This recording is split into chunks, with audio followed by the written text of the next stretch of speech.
नमस्कार दोस्तों, सुबह सुबह की सबसे पहली बड़ी खबर में आ रही है कि स्मृति ईरानी को लग सकता है बड़ा झटका और यहां पर ग्रामीणों ने कर दिया है चुनाव बहिष्कार का ऐलान और जिसको लेकर के भाजपाइयों में मच गया हड़कंप। इसी प्रकार दूसरी बड़ी खबर में आपको बताएंगे कि इलेक्टोरल बॉन्ड भ्रष्टाचार का नमूना, दीपक बैज बोले चुनावी चंदा घोटाले के लिए भाजपा की मान्यता हो रद्द और यहां पर भाजपा को लग सकता है बड़ा झटका। इसी प्रकार तीसरी बड़ी खबर में आपको बताएंगे कि प्रधानमंत्री मोदी स्पिन मास्टर है, नारी शक्ति का नाम लेकर बात को घुमाना जानते हैं। यहां पर मोदी जी की महिला शक्ति का असल सच्चाई अगर क्या है ये हम आपको पूरी खबर में आपको बताएंगे दोस्तों। इसी प्रकार चौथी बड़ी खबर में आपको बताएंगे कि खड़गे ने केंद्र पर साधा निशाना, बोले मोदी जी की गारंटी का वही हश्र होगा जो इंडिया साइनिंग का हुआ था। इसी प्रकार पांचवी बड़ी खबर में आपको बताएंगे कि प्रधानमंत्री मोदी के खिलाफ टीएमसी ने की आचार संहिता उल्लंघन का शिकायत, सरकारी धन के इस्तेमाल का लगा दिया आरोप और यहां पर मोदी सरकार की यह कहे कि मोदी जी की सत्ता हो सकती है रद्द। दोस्तों आपको क्या कुछ लगता है कि लोकसभा चुनाव 2024 में किसकी जीत होगी, एनडीए वर्सेस इंडिया? कमेंट जरूर बताएगा। इस वीडियो को लाइक, चैनल को सब्सक्राइब करके रख लीजिए और कमेंट में जय हिंद जरूर लिखिएगा। रुक करते हैं पहली खबर की तरफ। स्मृति ईरानी के लोकसभा क्षेत्र अमेठी में इस गांव में नहीं बनी सड़क तो ग्रामीणों ने चुनाव बहिष्कार का कर दिया ऐलान। जी हां दोस्तों, हम आपको बताए चलें कि केंद्र मंत्री और भाजपा सांसद स्मृति ईरानी के लोकसभा क्षेत्र अमेठी में गैरीगंज तहसील स्थित एक गांव में सड़क का निर्माण नहीं होने से नाराज स्थानीय लोगों ने आगामी लोकसभा चुनाव में मतदान करने से बहिष्कार का ऐलान कर दिया है। अमेठी के गांव के बाहर एक बैनर लगा है जिसमें रोड नहीं तो वोट नहीं के नारों के साथ नेताओं शर्म करो लिखा हुआ है। वहीं इस मामले में जिला प्रशासन का कहना है कि मामले की जांच कराई जा रही है और समस्या का समाधान करने की पूरी कोशिश की जा रही है। तो दोस्तों यहां पर बुरी तरीके से घिर चुकी है स्मृति ईरानी, क्योंकि गांव वालों ने अमेठी में साफ साफ लिख दिया है रोड नहीं तो वोट नहीं। और स्मृति ईरानी के लोकसभा क्षेत्र अमेठी के गांव वालों ने साफ साफ बोल दिया है कि सड़क हमारे गांव में स्मृति ईरानी ने नहीं बनवाया, इसलिए अब की बार हम चुनाव का कर देंगे बहिष्कार। दोस्तों आपको क्या लगता है कि स्मृति ईरानी नहीं, भाजपा ने कोई काम नहीं किया और लोकसभा चुनाव में जनता जो है वो भाजपा को हरा करके इंडिया गठबंधन के साथ जा सकती है, हाँ या ना? कमेंट जरूर बताएगा। इस वीडियो को लाइक जरूर करिएगा। रुक करते हैं अगली खबर की तरफ। इलेक्टोरल बॉन्ड भ्रष्टाचार का नमूना, दीपक बैज बोले चुनावी चंदा घोटाले के लिए भाजपा की मान्यता रद्द हो। जी हाँ दोस्तों, इस वक्त की बड़ी खबर आ रही है कि लोकसभा चुनाव से पहले प्रदेश की सियासत गर्म हो गई है। छत्तीसगढ़ प्रदेश कांग्रेस अध्यक्ष दीपक बैज ने आज मंगलवार को प्रदेश कार्यालय राजीव भवन में प्रेस कॉन्फ्रेंस लेकर भाजपा पर जमकर निशाना साधा। उन्होंने आरोप लगाया कि मोदी सरकार ने केंद्र एजेंसियों का दुरुपयोग किया है और विपक्षी दलों के नेताओं को परेशान करने के लिए आईटी सीबीआई को भाजपा का वसूली एजेंट बना दिया है। जहां चुनाव होता है वहां के विपक्षी दल नेताओं के खिलाफ झूठे मुकदमे दर्ज कराए जाते हैं, ईडी की ओर से प्रपंच रचा जाता है और चुनाव के समय पूरे देश में यही स्थिति रहती है।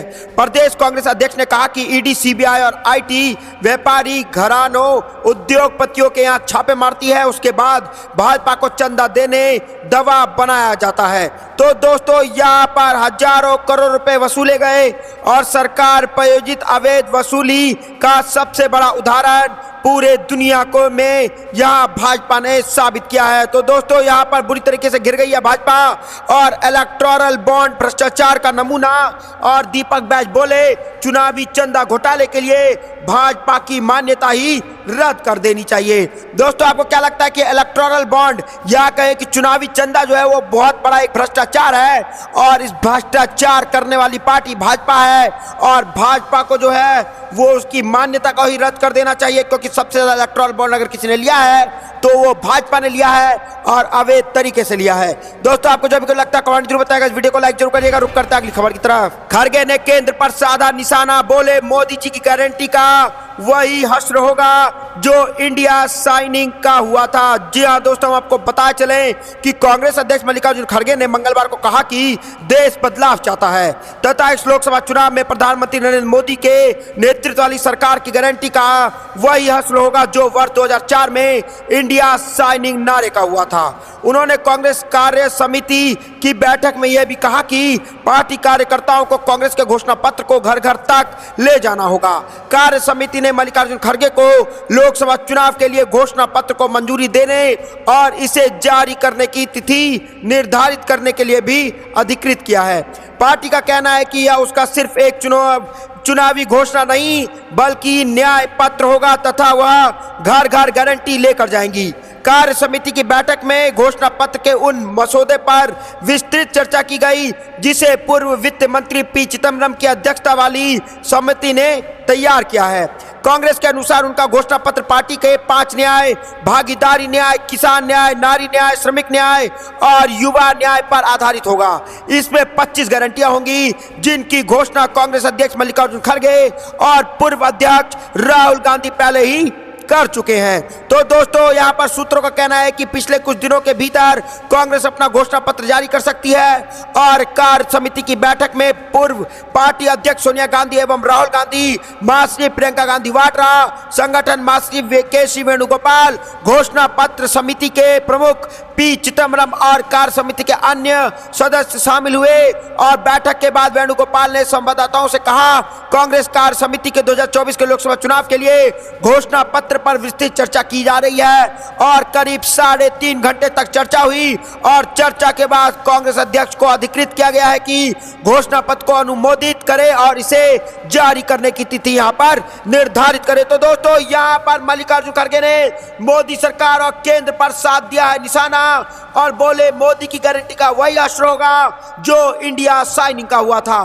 तो दोस्तों आपको जो भी कुछ लगता है कमेंट जरूर बताइएगा। इस वीडियो को लाइक जरूर करिएगा। रुक करते हैं अगली खबर की तरफ। पीएम स्पिन मास्टर है, नारी शक्ति का नाम लेकर बात को घुमाना जानते हैं। विनेश बोली, मोदी जी महिला शक्ति की असल सच्चाई कुछ और है।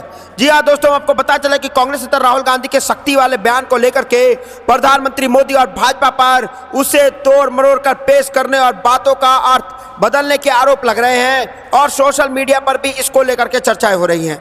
लोग राहुल गांधी की पूरा भाषण डालकर सच्चाई बताने में लगे हैं। पीएम मोदी पर देश की जनता का ध्यान भटकाने के आरोप भी लग रहे हैं। इधर महिला पहलवान विनेश फोगाट यहां पर प्रधानमंत्री मोदी के नारी शक्ति वाले बयान पर सवाल उठा रहे हैं। फोगाट ने कहा कि प्रधानमंत्री स्पिन मास्टर हैं और वह बातों को अच्छी तरह से घुमाना जानते हैं। विनेश ने अपने एक्स हैंडल के माध्यम से पीएम मोदी पर निशाना साधा। उन्होंने लिखा, प्रधानमंत्री जी स्पिन मास्टर हैं। अपने प्रतिद्वंदियों के भाषण का जवाब देने के लिए महिला शक्ति का नाम लेकर बात को घुमाना जानते हैं। विनेश ने आगे लिखा, नरेंद्र मोदी जी हम महिला शक्ति की असल सच्चाई भी जान लीजिए। महिला पहलवानों का शोषण करने वाला बृजभूषण फिर से कुश्ती पर काबिज हो गया है। उम्मीद है कि आप महिलाओं को 10 ढाल बनाकर इस्तेमाल नहीं करेंगे बल्कि देश की खेल संस्थाओं से ऐसे अत्याचारी को बाहर निकालने के लिए कुछ काम करेंगे। तो दोस्तों यहाँ पर बुरी तरीके से मोदी सरकार को फिर से घेर लिया गया है और पीएम मोदी को बना दिया गया है यहाँ पर स्पिन मास्टर और साफ साफ बोल दिया है कि हमारे प्रधानमंत्री मोदी को बात घुमाना आता है। बस वो बात को इधर से उधर घुमाते रहते हैं और उसको बदलते रहते हैं, उसका दूसरा मतलब बताते रहते हैं और नारी शक्ति का नाम लेकर के बात को घुमाना जानते हैं हमारे मोदी और सिर्फ महिला शक्ति की बातें करते हैं। सच्चाई कुछ और है। दोस्तों आपको क्या लगता है कि हमारे मोदी जो है वो स्पिन मास्टर हैं, बातों को सिर्फ घुमाना जानते हैं और इसका जवाब लोकसभा चुनाव में जनता जरूर देगी? हाँ या ना कमेंट जरूर बताएगा। इस वीडियो को लाइक जरूर करिएगा। रुक करते हैं अगली खबर की तरफ। पीएम मोदी के खिलाफ टीएमसी ने किया आचार संहिता उल्लंघन का शिकायत। सरकार धन के इस्तेमाल का कर लगाया आरोप। जी हाँ दोस्तों, यहाँ पर तृणमूल कांग्रेस ने निर्वाचन आयोग से शिकायत कर आरोप लगाया है कि बनारसी संसदीय सीट से भाजपा उम्मीदवार प्रधानमंत्री नरेंद्र मोदी ने चुनाव प्रचार के लिए केंद्र सरकार के कोष का इस्तेमाल कर आदर्श आचार संहिता का उल्लंघन किया है। तृणमूल कांग्रेस ने राज्यसभा सांसद DKRO ब्राय ने सोमवार को मुख्य चुनाव आयुक्त राजीव कुमार को एक पत्र लिखा है। इसमें कहा गया है कि आदर्श आचार संहिता लागू होने के बाद 16 मार्च को प्रधानमंत्री मोदी का एक व्हाट्सएप मैसेज मतदाताओं तक पहुंचा जिसमें उनकी सरकार के कार्यक्रमों और उपलब्धियों पर प्रकाश डाला गया था। टीएमसी नेता ने दावा किया कि प्रधानमंत्री मोदी ने कथित तौर पर 15 मार्च को मतदाताओं को एक पत्र के रूप में संदेश लिखा था। तो दोस्तों यहाँ पर आ रही है बड़ी खबर और बुरी तरीके से गिर सकते हैं यहाँ पर प्रधानमंत्री मोदी, क्योंकि यहाँ पर प्रधानमंत्री मोदी के खिलाफ टीएमसी ने की आचार संहिता उल्लंघन की शिकायत और सरकारी धन का इस्तेमाल करने का लगा दिया आरोप। और यहाँ पर मोदी सरकार जो है, भाजपा सरकार जो है, वो चुनाव प्रचार के लिए सरकारी धन का कर रही है प्रयोग। जी हाँ दोस्तों, यहाँ पर चंदा तो ले है भर भर के सरकार, भाजपा सरकार, और ऊपर से दूसरी तरफ चुनाव का लाभ लेने के लिए, चुनाव के यहाँ पर प्रदर्शन करने के लिए, पोस्टर लगाने के लिए, मैसेज भेजने के लिए सरकारी पैसे का भाजपा जो है वो यहाँ पर प्रयोग कर रही है। आपको क्या कुछ लगता है दोस्तों, कमेंट जरूर बताएगा। इस वीडियो को लाइक जरूर करिएगा। रुक करते हैं अगली खबर की तरफ। बनारस में मोदी से लड़ेंगे पवन खेरा, अमेठी से स्मृति ईरानी से पंजा लड़ाएंगी सुप्रिया सनेत। जी हां दोस्तों, आपको पता चला कि उत्तर प्रदेश में कांग्रेस ने बड़ा दांव चल दिया है। वाराणसी से प्रधानमंत्री मोदी के सामने पवन खेरा मैदान में होंगे, वहीं अमेठी से स्मृति ईरानी के सामने सुप्रिया सनेत चुनाव लड़ेंगी। लोकसभा चुनाव की तारीख का ऐलान होते ही सभी राजनीतिक दल अपने प्रचार प्रसार में जुट गई है। इतना ही नहीं, पार्टी बची हुई लोकसभा सीट पर उम्मीदवारों के चयन पर मंथन कर रही है। भाजपा ने उत्तर प्रदेश के 51 सीट और सपा ने अभी तक 36 सीटों पर अपने उम्मीदवार के नाम का ऐलान कर दिया है। वहीं अब खबर आ रही है कि कांग्रेस ने बनारसी और अमेठी को लेकर के भाजपा के खिलाफ एक बड़ा दांव चला है। कांग्रेस बनारसी से प्रधानमंत्री मोदी के खिलाफ राष्ट्रीय प्रवक्ता कांग्रेस पवन खेरा को चुनावी मैदान में उतारने का फैसला लिया है। वहीं अमेठी के बारे में अभी तक कहा जा राहुल गांधी वायनाड और अमेठी दोनों जगह से चुनाव लड़ेंगे, लेकिन अब खबर आ रही है कि अमेठी से सुप्रिया सनेत को कांग्रेस चुनावी मैदान में उतारने जा रही है।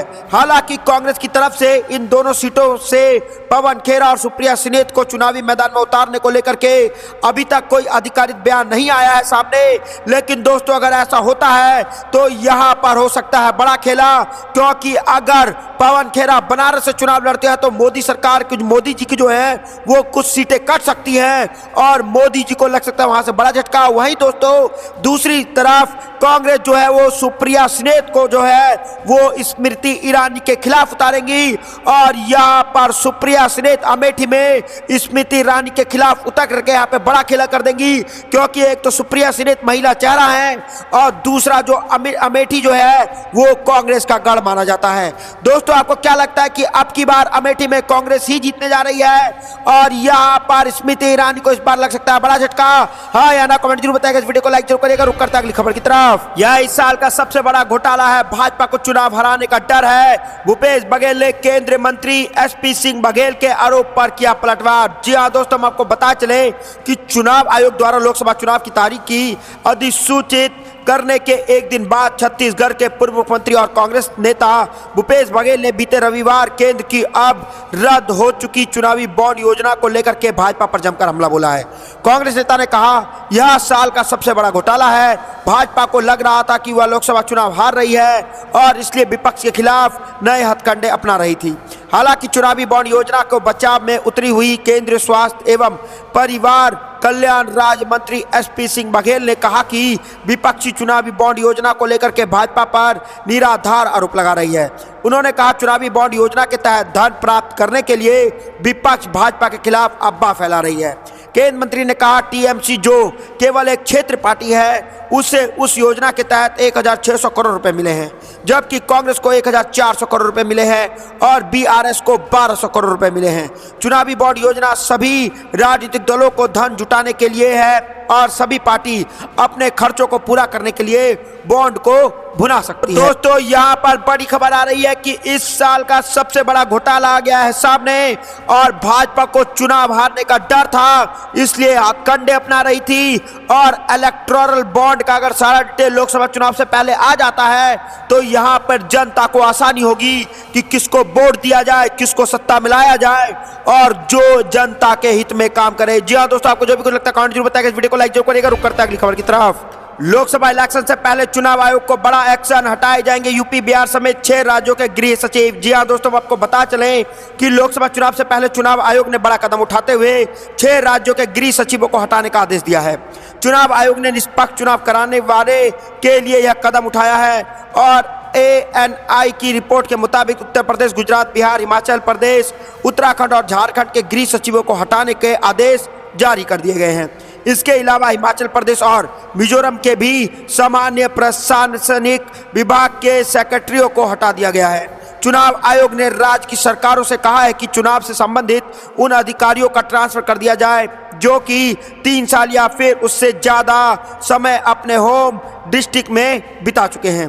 वहीं कुछ म्युनिसिपल कमिश्नर और डिप्टी म्युनिसिपल कमिश्नर के ट्रांसफर को लेकर महाराष्ट्र की सरकार ने आपत्ति जताई है। तो दोस्तों यहाँ पर आ रही है बड़ी खबर कि यहाँ पर लोकसभा इलेक्शन से पहले चुनाव आयोग का बड़ा यहाँ पे एक्शन आया है सामने और हटाए जाएंगे यूपी बिहार समेत 6 राज्यों के गृह सचिव। जी हाँ दोस्तों, जिससे यहाँ पर चुनाव जो है वो निष्पक्ष तरीके से किया जा सके और लोकसभा चुनाव यहाँ पर जनता जो है अपने मनपसंद नेता को चुने और जिसको प्रधानमंत्री बनाना चाहते हैं उसे ही प्रधानमंत्री बनाए। दोस्तों आपको क्या लगता है लोकसभा चुनाव 2024 में किसकी जीत होगी, एनडीए वर्सेस इंडिया? कमेंट में जरूर बताइएगा। इस वीडियो को लाइक, चैनल को सब्सक्राइब करके रख लीजिए। रुक करते हैं अगली खबर की तरफ। अखिलेश यादव ने राहुल गांधी की जमकर की तारीफ, बताया यात्रा की समापन रैली में क्यों नहीं हुए शामिल। जी हाँ दोस्तों, मैं आपको बताया चले कि समाजवादी पार्टी के राष्ट्रीय अध्यक्ष अखिलेश यादव ने कांग्रेस नेता राहुल गांधी की तारीफ की है। उन्होंने कहा कि रायबरेली ही लोग ऐसे यात्रा निकाल सकते हैं। हालांकि अखिलेश और राहुल की न्याय यात्रा में मुंबई में हुए समापन कार्यक्रम में शामिल नहीं हो सके थे। उन्होंने इसके पीछे चुनावी तैयारी का कारण बताया है। अखिलेश यादव ने रविवार को कांग्रेस नेता राहुल गांधी को पत्र लिखा है। इसमें कहा गया कि रायबरेली की ही लोग हैं जो ऐसी यात्रा निकाल सकते हैं। अपने दृढ़ संकल्प के लिए बहुत बहुत शुभकामनाएं। पूरी यात्रा के दौरान आपकी किसान, नौजवान, महिला, बुजुर्ग समेत समाज के हर वर्ग से मुलाकात हुई। आप सभी समस्याओं से नजदीक से रूबरू हुए हैं और अखिलेश ने यात्रा में शामिल ना हो पाने की वजह चुनाव को बताया है। उन्होंने लिखा कि चुनावी तैयारी के चलते मैं यात्रा में समापन में शामिल नहीं हो पा रहा हूं, लेकिन विश्वास है कि जनता भाजपा को इस चुनाव में उखाड़ फेंकेगी। तो दोस्तों यहाँ पर अखिलेश यादव ने साफ साफ बोल दिया है कि अब की लोकसभा चुनाव में विश्वास है, क्योंकि भाजपा जो है वो पूंजीपति लोगों की पार्टी बन के रह गई है, जनता के लिए कोई काम ही नहीं कर रही है। इसलिए अखिलेश यादव ने साफ साफ बोला है कि विश्वास है कि जनता लोकसभा चुनाव 2024 में भाजपा को जो है वो उखाड़ फेंकेगी। अखिलेश ने भरोसा जताया कि इस यात्रा को असली सफलता भारतीय जनता पार्टी की आगामी लोकसभा चुनाव में हरा कर मिलेगी। पत्र में उन्होंने लिखा, अपने इस यात्रा की मणिपुर से शुरुआत की जो भाजपा सरकार की नाकामी के कारण जल रहा है। पूर्वोत्तर से आपने तानाशाह सरकार के विरुद्ध मजबूत संदेश दिया है। तो दोस्तों यहाँ पर अभी तक मोदी जी को समय नहीं मिला है मणिपुर जाने का और वही दूसरी तरफ लाल आंख दिखाने की बात अमेरिका को करते हैं। पता नहीं आखिर मोदी जी क्या क्या काम करते हैं। दोस्तों आपको क्या लगता है कि लोकसभा चुनाव 2024 में जनता जो है हर चीज का जवाब लेगी, महंगाई का जवाब लेगी, महिला सुरक्षा का जवाब लेगी, बेरोजगारी का जवाब लेगी, मणिपुर के जलने का जवाब लेगी और इस सब को देखते हुए जनता जो है वोट करेगी। दोस्तों आपको क्या लगता है लोकसभा चुनाव 2024 में जनता किसके साथ खड़ी है, एनडीए वर्सेस इंडिया? कमेंट में जरूर बताइएगा। इस वीडियो को लाइक जरूर करिएगा। रुक करते हैं अगली खबर की तरफ। भाजपा पर गरजे इंडिया के दिग्गज राहुल गांधी, बोले मोदी बिना ईवीएम, ईडी, सीबीआई के नहीं जीत सकती चुनाव। जी हाँ दोस्तों, हम आपको बता चले कि भारत जोड़ो न्याय यात्रा के समापन पर मुंबई के शिवाजी पार्क में इंडिया गठबंधन की विशाल रैली में विपक्षी गठबंधन में तमाम दिग्गज जुटे थे। इस मौके पर कांग्रेस नेता राहुल गांधी ने कहा कि प्रधानमंत्री मोदी एक मुखौटा हैं और वह ईवीएम, ईडी, सीबीआई और आयकर विभाग के बिना कोई चुनाव नहीं जीत सकते हैं। गठबंधन के घटक दलों में तमाम नेताओं ने केंद्र एजेंसी के दुरुपयोग पर भाजपा पर हमला बोला और ईवीएम में धांधली को लेकर के लोगों से अलर्ट रहने का आह्वान किया है। कांग्रेस अध्यक्ष मल्लिकार्जुन खड़गे ने कहा कि मैं राहुल गांधी जी को बधाई देता हूं जिन्होंने मणिपुर से मुंबई तक की अपनी यात्रा पूरी की है। मुंबई एक शक्तिशाली शहर है, यह क्रांतिवीरों की भूमि है, यहाँ के आंदोलन की आवाज पूरे देश में गूंजती है। खड़गे ने कहा कि बीजेपी जो भी कर रही है वह देश का संविधान बदलने के लिए कर रही है। अगर एक बार संविधान बदल गया तो फिर से इस देश में गुलामी आ जाएगी, हम आजाद नहीं रहेंगे। एक बार फिर नरेंद्र मोदी की सरकार बनी तो आगे से चुनाव नहीं होगा। मोदी जी के पास आरएसएस की शक्ति है, इसी विचारधारा से वह हम सबको कुचलना चाहते हैं। कांग्रेस नेता राहुल गांधी ने कहा कि बढ़ती बेरोजगारी, महंगाई और समाज में नफरत को उजागर करने के लिए उन्होंने अपनी भारत जोड़ो न्याय यात्रा शुरू करने के लिए मजबूर होना पड़ा। उन्होंने कहा प्रधानमंत्री Narendra Modi EVM, ED, CBI और आयकर विभाग के बिना लोकसभा चुनाव नहीं जीत सकते। उन्होंने कहा मोदी एक मुखौटा है जो शक्ति के लिए काम करते हैं, वह पूरी तरह खोखला है जिसके पास 56 इंच का सीना नहीं है, यह सिर्फ दिखावा है। कांग्रेस के पूर्व अध्यक्ष ने आरोप लगाया कि प्रधानमंत्री मोदी का भ्रष्टाचार एक आधिकारिक है और उन्होंने सवाल किया कि क्या आपको लगता है कि सीपी के लोग अलग होकर सत्तारूढ़ गठबंधन में ऐसे ही शामिल हो गए। उन्होंने दावा किया कि मोदी ईवीएम के बिना चुनाव नहीं जीत सकते हैं। उन्होंने कहा कि हमने निर्वाचन आयोग से वीवीपैट की भी गिनती करने के लिए कहा, लेकिन हमारी मांग अस्वीकार कर दी गई। विपक्षी दलों के गठबंधन India national democratic exclusive alliance यानी कि इंडिया के कई घटक दलों के नेताओं ने भी रैली को यहां संबोधित किया और यहां पर बड़े बड़े दावे कर दिए हैं सबने और साफ साफ कहा है कि मोदी के बस की बात नहीं है कि वह बिना ईवीएम, ईडी, सीबीआई और यहां पर इनके बिना जीत कर दिखा दे। और यहां पर 56 इंच का सीना जो है वो सिर्फ नाम मात्र है, दिखावे का है, प्रचार का है, प्रसार का है, ऐसा कुछ भी नहीं है। दोस्तों, आपको भी लगता है मोदी सरकार सिर्फ प्रचार प्रसार करती है और वास्तव में कोई भी काम नहीं करती है? क्योंकि इंडिया गठबंधन जो है ये घेरते हुए साफ साफ कह रहा है कि मोदी सरकार पूंजीपति लोगों की सरकार है, जिसके पास पैसा है उसकी सरकार है। आम जनता के लिए ये सरकार थोड़ा सा भी नहीं सोचती है। दोस्तों, आपको जो भी कुछ लगता है कमेंट जरूर बताएगा। इस वीडियो को लाइक करिएगा। और दोस्तों, आपको क्या लगता है लोकसभा चुनाव 2024 में इंडिया वर्सेस एनडीए किसकी जीत होगी? कमेंट जरूर बताएगा। जय हिंद, जय भारत।